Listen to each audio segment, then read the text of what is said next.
지금 전 세계 축구계가 그야말로 발칵 뒤집혔습니다. 기존의 유럽 명문 구단들이 가지고 있던 아시아 선수에 대한 모든 편견과 오만이 산산조각 났으며 이적 시장의 판도 자체가 하룻밤 사이에 완벽하게 뒤틀려버린 초유의 사태가 발생했습니다. 무슨 얘기냐고요? 바로 대한민국의 압도적인 새로운 에이스에 대한 이야기입니다. 체코와의 월드컵 경기 직후 유럽 전역의 스포츠 헤드라인은 오직 단 한 명의 이름으로 도배되고 있습니다. 바로 이강인이죠. 프랑스의 유력 매체 풋메르카토는 긴급 속보를 통해 대한민국의 새로운 보스, 이강인의 인상적인 장악력과 압도적인 존재감이 전 세계를 집어삼켰다라며 경악을 금치 못하는 보도를 내놓았습니다. 여러분, 현지 매체에서 보스라는 단어를 썼다는 것은 그야말로 그라운드 위의 지배자, 신과 같은 영향력을 행사했다는 극찬 중의 극찬입니다. 스페인의 권위 있는 매체 마르카 역시 메인 화면을 이강인 선수로 장식하라며 흥분을 감추지 못했습니다. 이게 왜 소름 돋는 상황이냐면 불과 경기 전날까지만 해도 스페인의 공신력 높은 라디오 방송 카데나세르에서는 이강인과 아틀레티코 마드리드 사이에 개인 합의는 이미 끝났다. 이적료는 2,500만 유로 선에서 정리될 것이라는 보도가 지배적이었기 때문입니다. 하지만 체코 전당 90분 만에 상황은 180도 아니 1800도 달라졌습니다. 아틀레티코 마드리드 수뇌부는 지금 그야말로 초상집 분위기입니다. 스페인 현지의 한 유명 축구 칼럼니스트인 후안 카를로스는 자신의 SNS를 통해 아틀레티코 보드지는 지금 머리를 쥐어뜯으며 절망하고 있다. 그들은 이강인을 헐값에 데려올 수 있는 일생일대의 기회를 날려버렸다. 이제 이강인의 가치는 부르는 게 값이 될 것이며 프리미어리그의 거대 자본들이 냄새를 맡고 미친 듯이 달려들기 시작했다라고 현장의 다급한 상황을 생생하게 전했습니다. 영국의 공중파 방송 ITV조차 정규 방송 시간을 할애해 이강인 선수의 플레이를 초단위로 쪼개어 심층 분석하는 기염을 토했습니다. 전 세계의 스카우터들이 모여드는 월드컵이라는 가장 거대하고 잔혹한 쇼케이스 무대에서 이강인은 자신이 왜 1천억 원 이상의 가치를 지닌 월드클래스인지를 전 세계인들의 뇌리에 강제로 각인시켜버린 것입니다. 그동안 이강인 선수가 파리 생제르맹에서 겪어야 했던 서름을 한번 떠올려 보세요. 진짜 열받지 않나요? 이 정도의 실력을 갖고도 뺑뺑이로 이용당했다는 게 말이죠.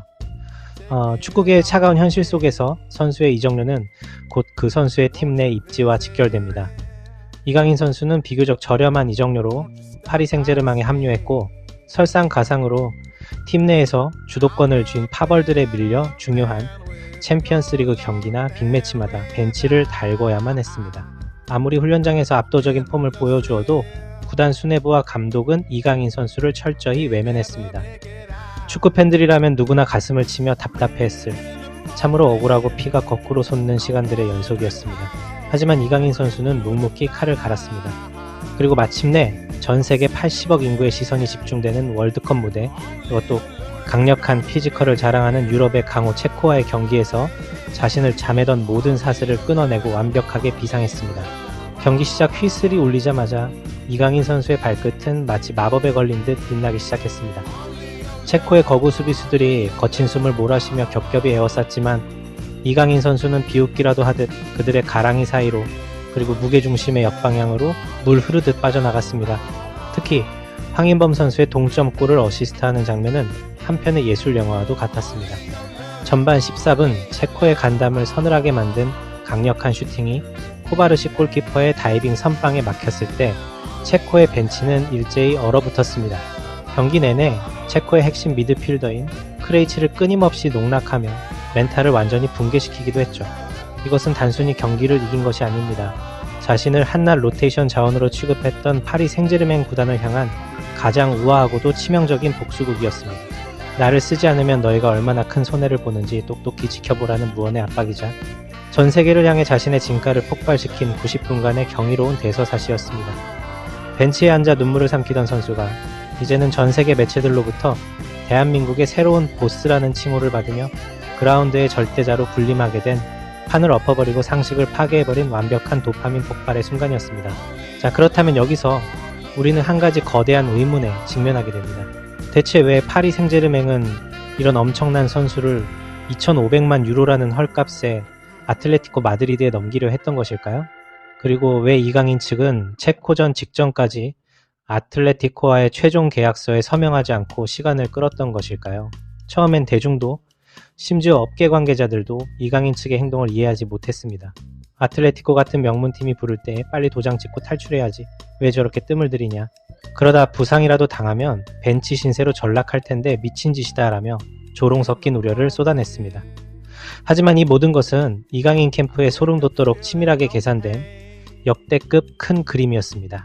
전문가들의 시각에서 이 상황의 이면을 낱낱이 번역해 드리겠습니다. 첫째, 쇼케이스의 극대화 전략입니다. 월드컵은 전 세계 모든 구단의 회장, 단장, 수석, 스카우터들이 한자리에 모이는 유일무이한 무대입니다. 이강인 선수의 에이전시는 체코전 단 한 경기만으로도 이강인의 가치가 수직 상승할 것을 100% 아니 200% 확신하고 있었습니다. 유럽 이적 시장의 정통한 에이전트 마르코스 멘데스는 한 인터뷰에서 이렇게 혀를 내둘렀습니다. 이강인 측의 배짱은 그야말로 소름이 돋는다. 그들은 자신들의 선수가 월드컵이라는 압박감 속에서 무너지지 않고 오히려 폭발할 것이라는 완벽한 믿음이 있었다. 체코전 90분은 이강인의 몸값을 2배, 3배로 뻥튀기 시킨 역사상 최고의 투자였다. 둘째, 슈퍼갑으로의 완벽한 지위 역전입니다. 다시 한번 강조하지만 이적료의 규모는 곧 선수의 팀 내 권력입니다.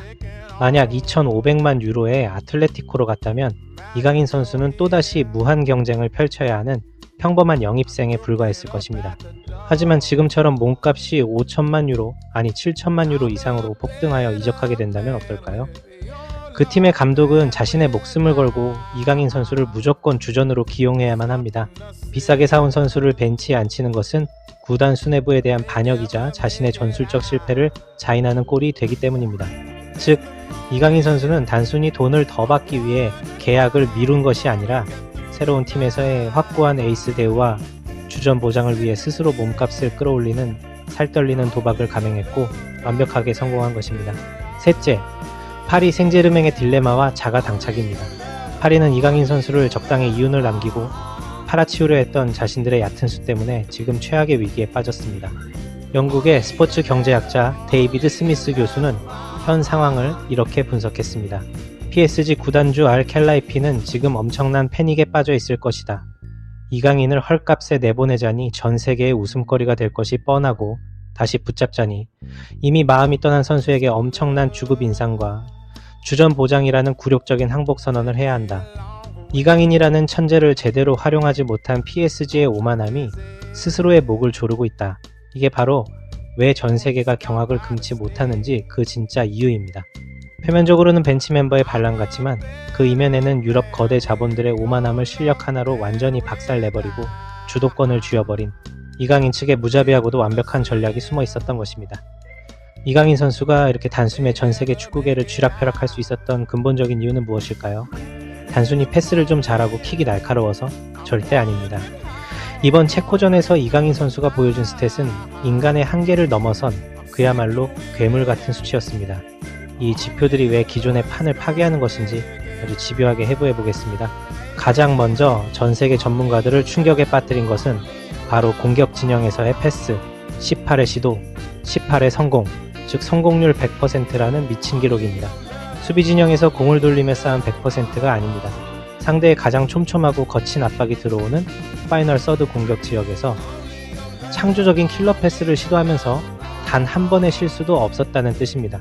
체코의 전 국가대표 출신 분석관 토마시 로시츠키는 현지 방송에서 이렇게 절규했습니다. 믿을 수 없다. 이강인은 마치 위에서 그라운드를 내려다보며 게임을 하는 것 같았다. 우리 수비수들이 아무리 거칠게 밀어붙여도 그는 단 한 번도 당황하지 않고 공을 지켜냈다. 이것은 기술을 넘어선 경지다. 하지만 진짜 소름 돋는 포인트는 바로 이것입니다. 한 경기 드리블 돌파 5회 성공, 파울 획득 4회.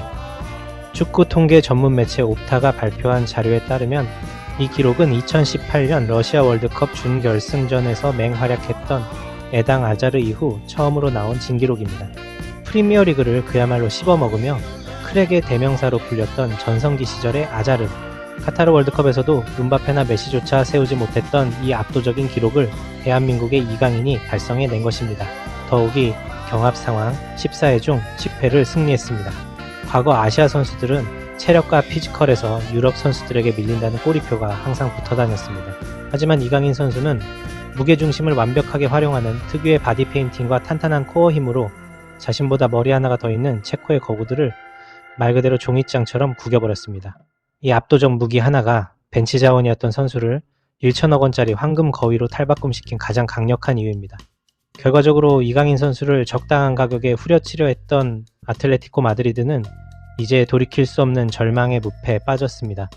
스페인 매체 에스타디오 데포르티보의 보도처럼 아틀레티코는 2,500만 유로에 서둘러 계약을 마무리 짓고 싶어 했으나 이제 그 가격표는 휴지 조각이 되어버렸습니다. 프리미어리그의 막대한 중동 자본, 분데스리가의 거함들까지 이강인 쟁탈전에 뛰어들 채비를 마쳤다는 소식이 곳곳에서 터져나오고 있습니다. 파리 생제르맹은 가만히 앉아 이적료가 천정부지로 치솟는 것을 즐기며 배짱을 부릴 수 있는 절대적 우위를 점하게 되었습니다. 아틀레티코 수뇌부의 안일함이 만들어낸 처참한 몰락이자 총극이 아닐 수 없습니다. 우리는 일찍이 하메스 로드리게스, 엔소 페르난데스 등 월드컵이라는 쇼케이스를 통해 혜성처럼 등장해 엄청난 몸값으로 메가클럽에 입성한 스타들을 보아왔습니다. 이강인 선수가 그들의 전철을 밟지 않으리란 법은 단언컨대 없습니다. 과거 김민재 선수가 바이에른 미넨으로 이적할 당시 기록했던 약 700억 원의 이적료를 넘어 대한민국 축구 역사상 최초로 이적료 1천억 원의 시대를 여는 주인공이 될 날이 머지않았습니다. 무엇보다 고무적인 것은 이강인 선수뿐만 아니라 오연규, 배준호, 서령우 등 우리 대한민국 국가대표팀의 수많은 재능들이 이 거대한 무대에서 함께 빛나고 있다는 사실입니다. 과연 이강인 선수의 몸값은 다음 경기에서 얼마나 더 치솟게 될까요? 분노한 아틀레티코 마드리드는 이대로 이강인을 끌어안기 위해 달릴 것인지 아니면 프리미어리그 B클럽의 상상을 초월하는 하이제킹 제안이 들어올 것인지 정말 궁금해지네요. 다음 멕시코전에서도 이강인 선수의 눈부신 활약을 기대해보겠습니다. 영상이 유익하셨다면 구독과 좋아요, 알림 설정 부탁드리며 여러분의 열띤 댓글 토론도 기다리겠습니다. 감사합니다.